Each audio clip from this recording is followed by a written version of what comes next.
Hello, Ani. My name is Krista, and I work with the Ontario Native Education Counselling Association.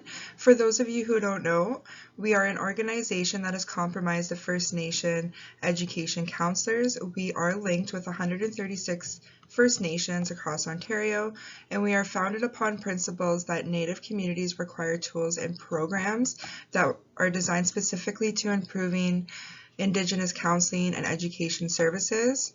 Some of our goals at Onika are to promote Indigenous people to aspire to meet their potential through the ongoing development and improvement of Native counseling and education services. We do provide a forum for discussion of problems that are relating to student counseling and Indigenous education, and we do act as a resource distribution center for program material that is relevant to counseling Indigenous students and Indigenous education in general. So in keeping with these goals, Onika has undertaken the Cannabis and Vaping Project. I wanted to take part in this to help create resources and supports for our Indigenous communities across Ontario, especially since the legalization of cannabis in Canada. So far, we have created infographics, brochures, and toolkits that will help support both parents and educators, which have been distributed into the communities and all school boards across Ontario. So this video is for educators that were unable to attend our workshops in person or online to see how these toolkits can be utilized and implemented into the school curriculum to help better support our youth. And by the end of this video, I will also give a brief overview of our Parents Toolkit and how that can help support our parents and our youth.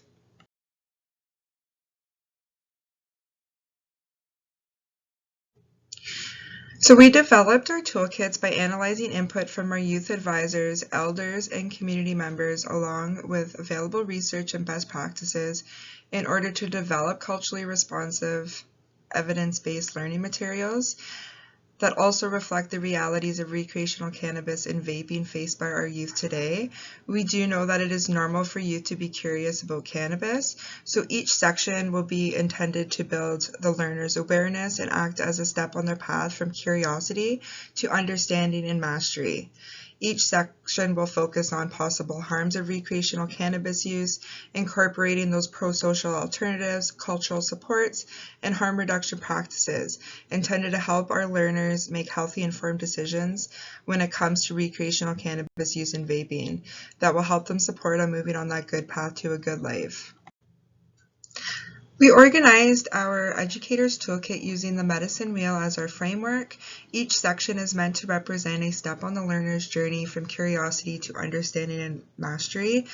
We do have 6 sections included in our Educator's Toolkit. So section 1 will include cannabis and its effects. As you go into section 2, this will talk about youth legislation and cannabis law. Section 3 will be all about cannabis consumption. Section 4 will be about cannabis risks. And as you go into section 5, this is about culture and harm reduction. By this section, we're hoping that the youth can make those healthy, informed decisions. And as you go into section 6, this is where we're going to have some of our resources and our lesson plans. Those lesson plans you can connect to each of the sections to see the knowledge that they gained throughout each of these steps. So as we go into section 1, this section is the beginning of our learner's journey. This is where we're going to get the cannabis and its effects. We're going to get some of that base knowledge that the rest of our module will be built on, and hopefully we can answer some of those foundational questions that our youth may be having about cannabis. You know, where did cannabis come from? What it may look like. We have some facts surrounding the current use trends. You know, some different names that cannabis may be called.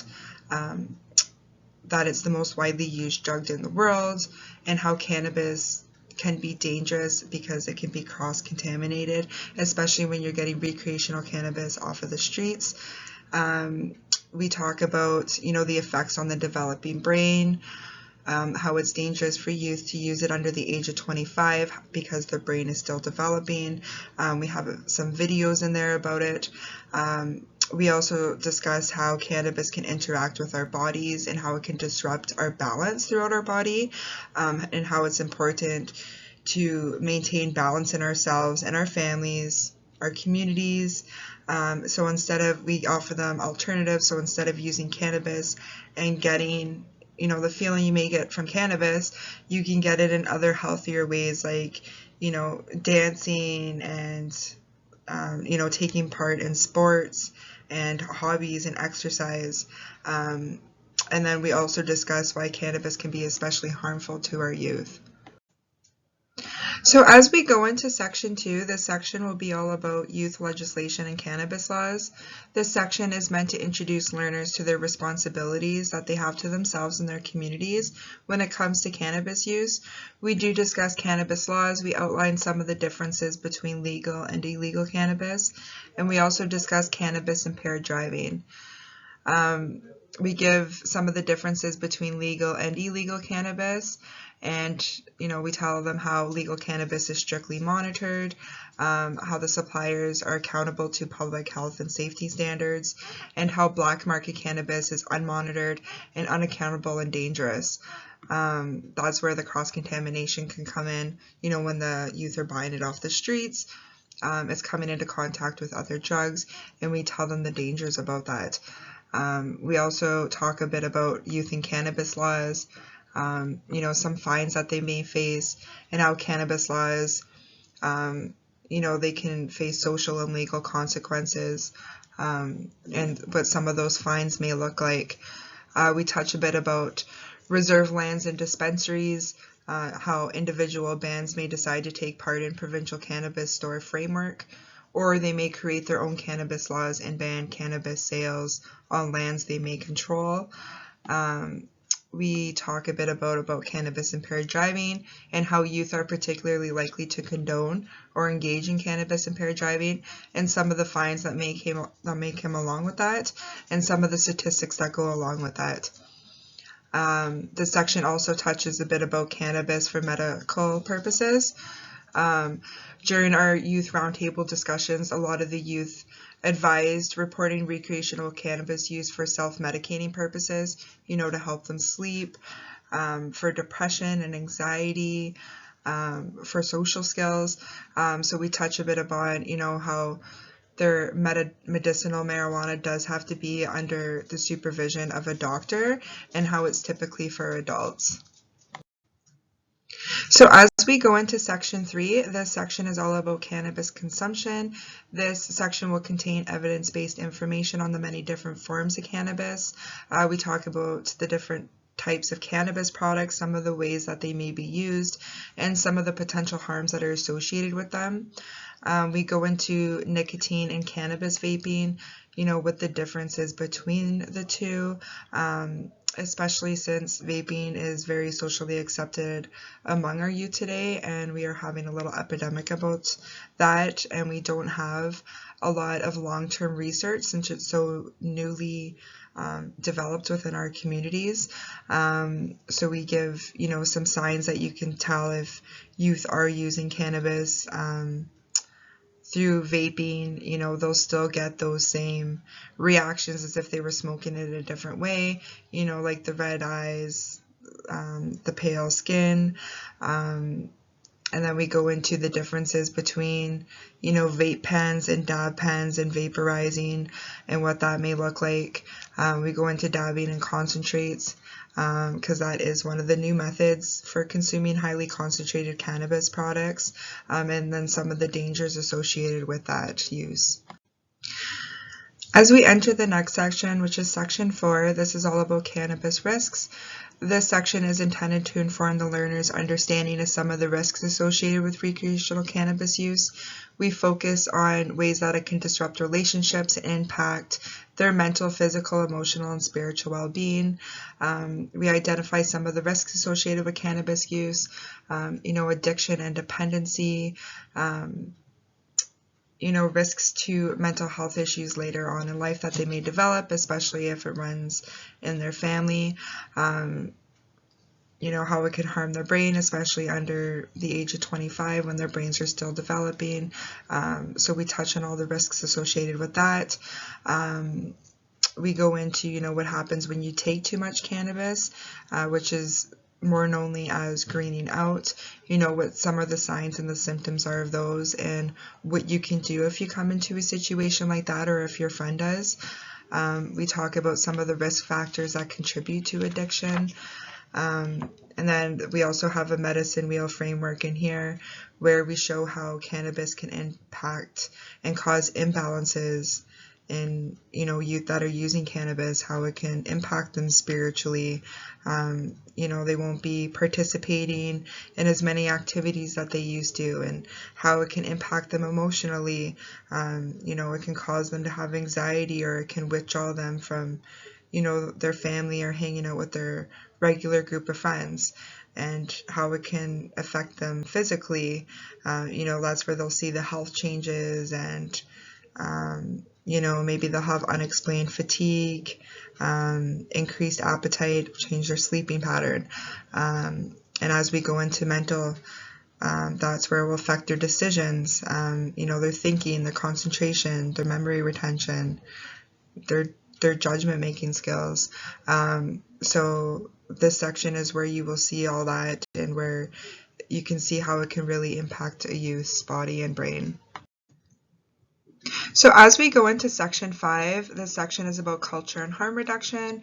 It is meant to act as the center of our module and is intended to reinforce, emphasize, and connect our lessons that have been set out in the previous sections that we just discussed.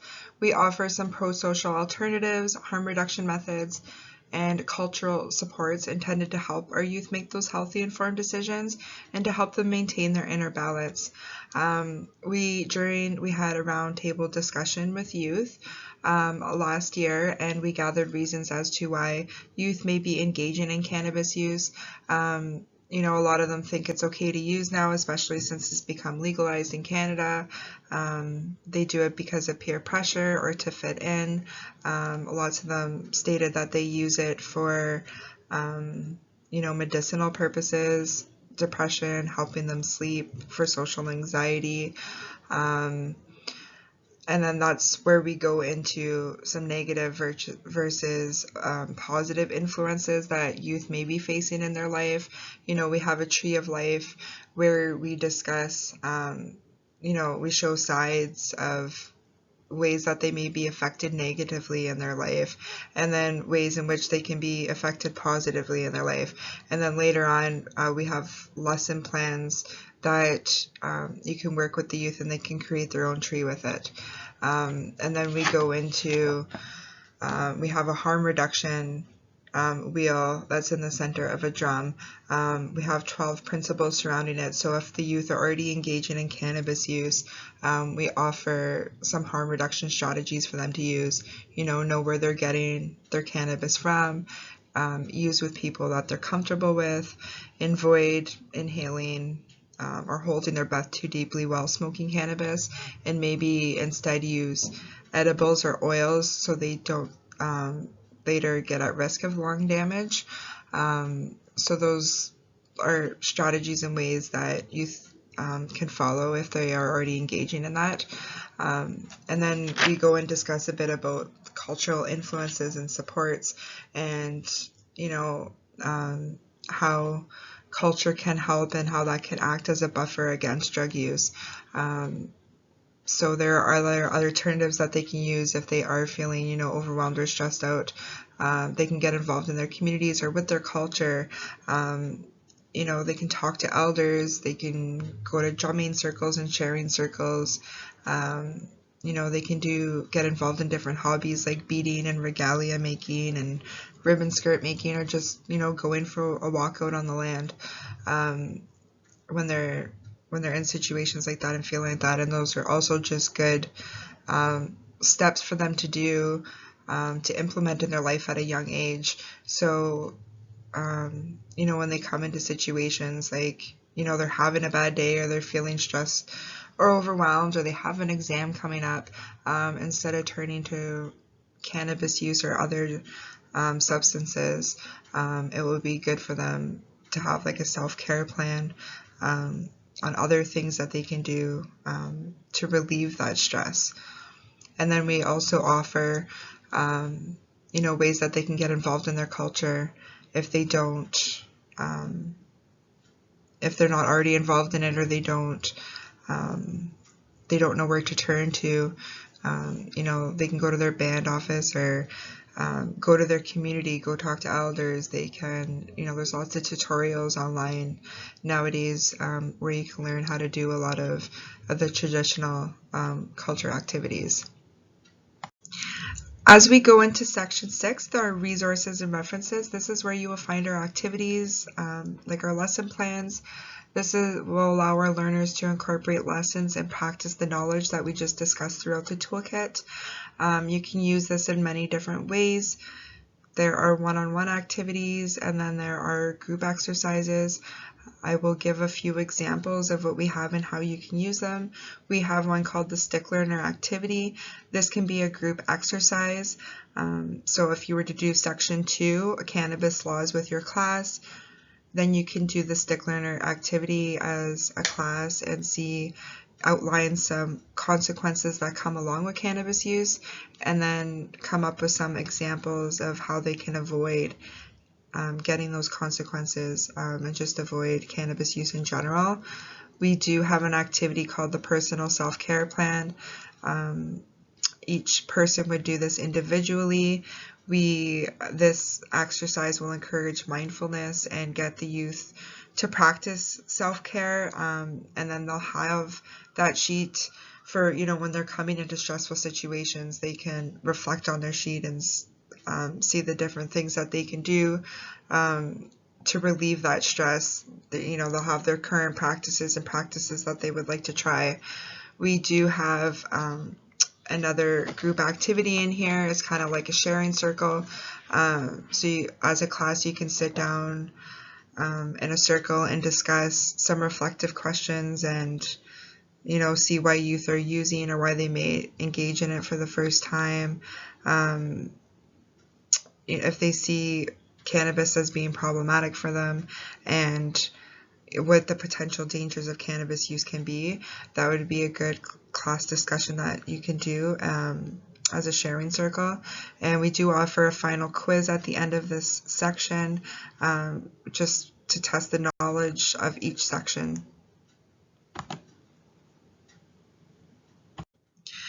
This package also includes a video entitled A Nana Bojo Tale, Growing Up Too Fast. This video follows Rastin, an Indigenous youth who has started to experiment with cannabis. We focus on how Rastin's cannabis use impacts his relationships with his family and his friends, also including a juvenile trickster called Bojo. Along with this video, we have a reflective questions that you can hand out to your students. Following the video, it asks different scenario questions. How did the cannabis use impact the different relationships that Rastin has in his life? How did it impact his school? What are some alternatives that Rastin could have done instead of engaging in cannabis use? Like I said in the beginning, we did do a parents toolkit as well. I will just be sharing with you the most salient points throughout.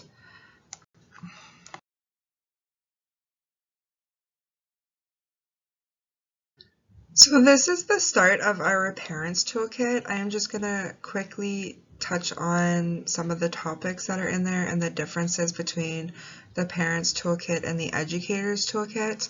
When we met with some of our youth advisors and elders, they had talked about the importance of protector factors like community involvement, peer supports, and cultural activities. So this is why we thought it'd be a good idea to do a shall, as this represents, evidence-based facts, our traditional knowledge, and our pro-social framework that this toolkit is built on. Our Parents Toolkit is a lot like our Educators Toolkit. The Parents Toolkit has a lot of the same information as the Educators one. These 2 pages are what's different and what can help support parents in the process. As we all know, it can be a very difficult situation to bring up or even discuss with our youth without, coming off as being judgy. I will stress enough that it's never too early to get this conversation started, as youth are starting to use more and more at a younger age or be exposed to it. We offer, ways in how you can talk to your kids, listen actively without judgment, try to use language that they're familiar with, get insight into the pressures that they are feeling. Try and put yourself in their shoes and think of where you were at their age and things that they may have been going through.